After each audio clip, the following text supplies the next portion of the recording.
ये आकाशवाणी रायपुर है। प्रादेशिक समाचार बुलेटिन के साथ मैं शुभ्रा भट्टाचार्य।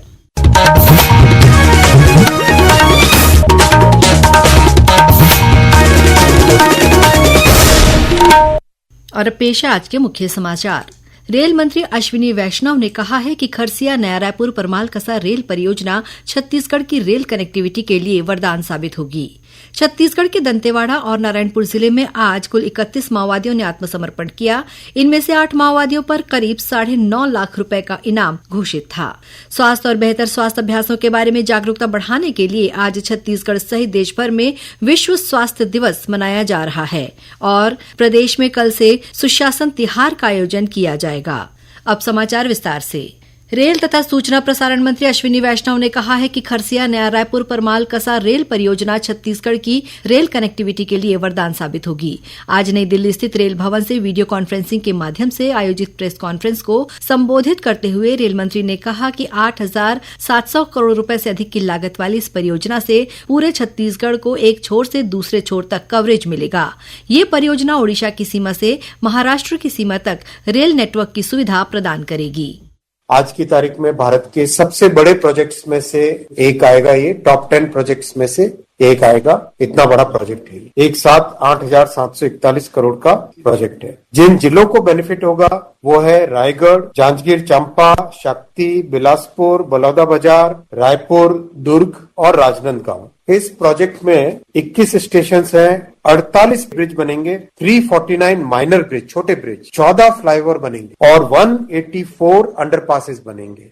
रेल मंत्री ने बताया कि 278 किलोमीटर लंबे इस रूट के निर्माण के बाद 8 से ज्यादा मेल और एक्सप्रेस ट्रेनों का संचालन इस पर किया जाएगा। इस अवसर पर छत्तीसगढ़ के मुख्यमंत्री विष्णुदेव साय ने कहा कि प्रधानमंत्री नरेंद्र मोदी के नेतृत्व में केंद्र सरकार द्वारा छत्तीसगढ़ में रेलवे से जुड़े हजारों करोड़ रुपए के काम कराए जा रहे हैं। रेलवे के सेक्टर में एक नई रेल परियोजना के लिए करीब 7,000 करोड़ से ज्यादा की राशि दी है। ये खरसिया नया रायपुर से परिमलकसा ऐसा एक नई रेल लाइन के निर्माण के लिए उन्होंने स्वीकृति दी है, जिसका भी प्रेस के माध्यम से वो संबंधित जो क्षेत्र लाभान्वित होगा। इससे ट्रांसपोर्टिंग के क्षेत्र में भी, कोल परिवहन के क्षेत्र में भी भारी इजाफा होगा। केंद्र सरकार ने पेट्रोल और डीजल पर उत्पाद शुल्क में 2 रुपए प्रति लीटर की वृद्धि का निर्णय लिया है, लेकिन तेल विपणन कंपनियों ने कहा है कि दोनों पेट्रोलियम उत्पादों के खुदरा मूल्यों में कोई वृद्धि नहीं होगी। पेट्रोलियम और प्राकृतिक गैस मंत्री हरदीप सिंह पुरी ने आज नई दिल्ली में बताया कि घरेलू रसोई गैस सिलेंडर के मूल्य में 50 रुपए प्रति सिलेंडर की वृद्धि की गई है। श्री पुरी ने कहा कि कल से उज्ज्वला योजना के लाभार्थियों के लिए गैस सिलेंडर का मूल्य 550 रुपए और अन्य के लिए 853 रुपए होगा। छत्तीसगढ़ के दंतेवाड़ा और नारायणपुर जिले में आज कुल 31 माओवादियों ने आत्मसमर्पण किया है। दंतेवाड़ा जिले में चलाए जा रहे लोन वर्राटू अभियान से प्रभावित होकर आज 26 माओवादियों ने आत्मसमर्पण कर दिया है। इनमें से 3 माओवादियों ने 4.5 लाख रुपए का इनाम घोषित था। इन माओवादियों ने पुलिस अधीक्षक गौरव राय के समक्ष आत्मसमर्पण किया। दंतेवाड़ा जिले में 4,50,000 के 3 इनामी सहित कुल 26 माओवादियों ने आत्मसमर्पण किया है। इनमें राजेश आमदई एरिया जन मिलिशिया कमांडर था और छत्तीसगढ़ सरकार ने इस पर 3 लाख रुपए का इनाम रखा था। वहीं कोसा माड़वी जनताना सरकार अध्यक्ष जिस पर 1 लाख, जबकि छोटू कुंजाम सीएनएम सदस्य के पद पर सक्रिय था और इस पर 50,000 रुपए का इनाम घोषित था। उप महानिरीक्षक कमलोचन कश्यप ने बताया कि सरकार के लोन वर्राटू अभियान, पुनर्वास नीति एवं नक्सल विरोधी अभियान के चलते इन माओवादियों ने आत्मसमर्पण किया है। वहीं नारायणपुर जिले में भी 5 महिला माओवादियों ने आत्मसमर्पण किया है। इन सभी पर 1-1 लाख रुपए का इनाम घोषित था। ये माओवादी परलकोट इलाके में सक्रिय थीं। आत्मसमर्पण करने वाले माओवादियों को प्रोत्साहन राशि के रूप में 25-25 हजार रुपए का चेक प्रदान किया गया। इसके अलावा इन्हें नक्सल पुनर्वास नीति के तहत मिलने वाली सभी प्रकार की सुविधाएं दी जाएंगी। इस बीच नारायणपुर जिले में आईडी विस्फोट में ग्रामीण के घायल होने की खबर है। स्वास्थ्य और बेहतर स्वास्थ्य अभ्यासों के बारे में जागरूकता बढ़ाने के लिए आज छत्तीसगढ़ सहित देश भर में विश्व स्वास्थ्य दिवस मनाया जा रहा है। इस वर्ष विश्व स्वास्थ्य दिवस का विषय है स्वस्थ शुरुआत, आशापूर्ण भविष्य। इस अवसर पर प्रधानमंत्री नरेंद्र मोदी ने अपने संदेश में कहा कि अच्छा स्वास्थ्य हर संपन्न समाज की नींव है। आज आधुनिक दुनिया की जो लाइफस्टाइल है, जो नई नई बीमारियां हम देख रहे हैं, इसलिए आज निरोगी रहना जीवन की सफर का एक महत्वपूर्ण हिस्सा हो सकता है। हम भारतीय वसुधैव कुटुंबकम और सर्वे संतु निरामय इस भावना से जीने वाले लोग हैं। मुख्यमंत्री विष्णुदेव साय ने विश्व स्वास्थ्य दिवस के अवसर पर प्रदेशवासियों से स्वस्थ जीवन शैली अपनाने की अपील की है। उन्होंने कहा कि स्वस्थ जीवन जीने के लिए संतुलित आहार, नियमित व्यायाम और मानसिक स्वास्थ्य पर ध्यान देना जरूरी है। प्रदेश में कल 8 अप्रैल से सुशासन तिहार का आयोजन किया जाएगा।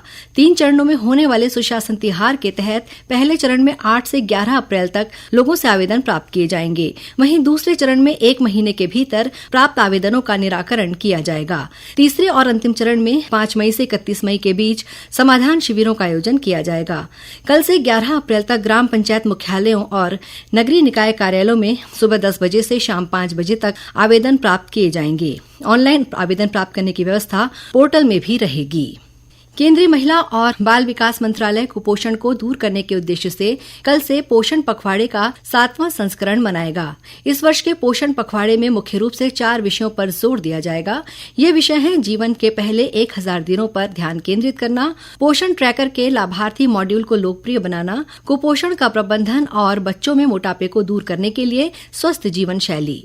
केंद्रीय महिला और बाल विकास राज्य मंत्री सावित्री ठाकुर कल एक वेबकास्ट के माध्यम से 18 भागीदार मंत्रालयों के अधिकारियों, राज्य महिला एवं बाल विकास के अधिकारियों और सभी राज्यों और केंद्र शासित प्रदेशों के आंगनवाड़ी कार्यकर्ताओं को संबोधित करेंगी।